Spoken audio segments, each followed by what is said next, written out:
ઓલપાડનું સાયણ ગામ જળબંબાકાર થયું છે અને ભારે વરસાદથી સોસાયટીઓમાં પાણી ભરાઈ ગયા છે। સ્ટેટ હાઈવે પર પાણી ફરી વળ્યા તો સ્ટેટ હાઈવે વાહન વ્યવહાર માટે બંધ કરવામાં આવ્યો। વાહન ચાલકો અને સ્થાનિકો પણ મુશ્કેલીમાં મુકાયા છે। ધારાસભ્ય મુકેશ પટેલે સાયણની મુલાકાત લીધી અને ત્યાંની સ્થિતિની સમીક્ષા કરી હતી। સુરતના ઓલપાડનું આ સાયણ ગામ છે કે જ્યાં ઘૂંટણસમાં પાણી ભરાયેલા તેના હાલ પણ બેહાલ થયા છે। હાલમાં આપ સીધા દ્રશ્યો જોઈ રહ્યા છો। એક્સક્લુઝિવ આ દ્રશ્યો છે કે લોકો આ પાણીમાંથી જવા મજબૂર બન્યા છે। લોકો પોતાના કામ ધંધે જઈ શકતા નથી, સાથે જ વિદ્યાર્થીઓ જે છે શાળાએ જઈ શકતા નથી। આ બાળકો અને ટ્રેક્ટરમાં આપ જોશો તો તમામ લોકો નિરીક્ષણ કરવા અને અવરજવર માટે પહોંચી રહ્યા છે। ધારાસભ્ય મુકેશ પટેલ પણ સ્થિતિનું નિરીક્ષણ કરવા માટે સાયણ ગામ ખાતે પહોંચ્યા હતા। ટ્રેક્ટર મારફતે ત્યાં પહોંચી ગયા હતા।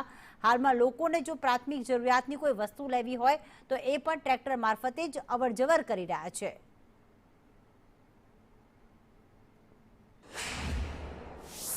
સુરત જિલ્લામાં ભારે વરસાદને કારણે ઠેર ઠેર જળબંબાકારની પરિસ્થિતિ સર્જાઈ। તમે દ્રશ્ય જોઈ શકો છો, જે નેશનલ હાઈવે 48ને જોડતો જે માર્ગ છે હાલ બંધ કરી દેવામાં આવ્યો છે, કારણ કે અહીંયા ઘૂંટણસમાં પાણી ભરાયા છે।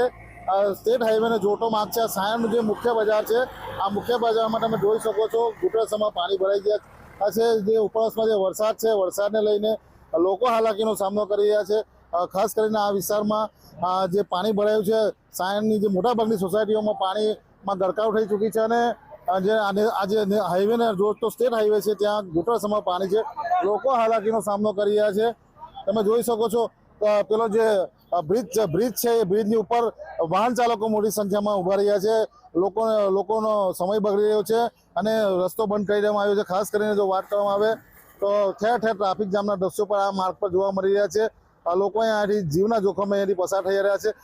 હાલમાં આ વિસ્તારમાં માજી મંત્રી મુકેશ પટેલ પણ મુલાકાત લીધી છે અને ખાસ કરીને જો વાત કરવામાં આવે આજે પાણી છે આ સોસાયટીઓમાં દ્રશ્ય જોઈ શકો છો। આ રસુલાબાદનો વિસ્તાર છે।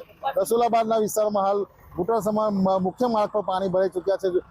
લોકો જે હાલાકી ભોગવી રહ્યા છે, કારણ કે જે ધોધમાર વરસાદ છે, વરસાદને લઈને લોકોમાં રોજ જોવા મળી રહ્યો છે, કારણ કે પાણી નિકાલની જે વ્યવસ્થા છે એ વ્યવસ્થા અને પ્રી મોન્સૂન કામગીરી ન કરતા આ પાણી ભરાવાની સમસ્યા હાલ સર્જાઈ એવું લોકો કહી રહ્યા છે। ખાસ કરીને વાત કરવામાં આવે, ભાઈ તમે ક્યાંના છો? રસુલાબાદ। આપણી સાથે એક સ્થાનિક છે, તેમનાથી જાણીશું આ પાણી કયા વિસ્તારમાં પાણી ભરાય છે? આખા રસુલાબાદમાં પાણી ભરાઈ ગયેલા છે। ઘરમાં તકલીફ પડે છે બહાર નીકળવાની બી। કેટલું ઘરમાં પાણી છે? ઘરમાં અડધી કમર ટૂંકી પાણી ભરાઈ ગયેલા છે। તો મહેરબાની કરીને પાણી લાઇટ જાય તો અત્યારે લાઇટ જતી રહીએ કાલ રાતથી, તો ડીપી ડૂબી ગયેલા છે। તો મહેરબાની કરીને પાણી ઉતરે તો મહેરબાની જીબી વાળાને એટલી રિક્વેસ્ટ છે કે લાઇટ બનાવી દે। લાઇટ પણ બંધ છે? હા, લાઇટ બી બંધ છે। હા, કોઈ વહીવટતંત્ર જોવા આવ્યું ખરું? કોઈ નથી આવ્યું, વરસાદમાં કોઈ જોવા નથી આવ્યું। જેવું કે તમે વહીવટતંત્ર પણ હાલ જોવા આવ્યું નથી। સ્થાનિકો છે, અહીંયા સ્થાનિકો આજે એ બીજો ભાગ છે એ પુલનો જે સામેનો ભાગ છે ત્યાં પણ હાલ લોકોનો જમાવડો જોવા મળી રહ્યો છે, કારણ કે આ રસ્તો જે બંધ છે એ રસ્તો બંધ કરી દેવામાં છે। લોકો હાલાકીનો સામનો કરી રહ્યા છે, કારણ કે જે પાણી છે પાણી ઓસરવાનું નામ નથી। આપણી સાથે કેટલાક સ્થાનિકો છે તેમનાથી જાણીશું। લોકો અહીંયાથી પસાર થઈ રહ્યા છે ઘૂંટણસમાં પાણીમાં। ભાઈ તમે ક્યાં જાઓ છો? હોસ્પિટલ જાઓ છો? બીમાર કોણ બીમાર છે? दोनों बीमार है, ઘરવાળી બીમાર છે? सुई लगा है इसको। બરાબર છે। કેટલો વરસાદ પડ્યો છે? ક્યાં ક્યાં પાણી ભરાયું છે? पानी ये साइड में भरा है स्टेशन के पास,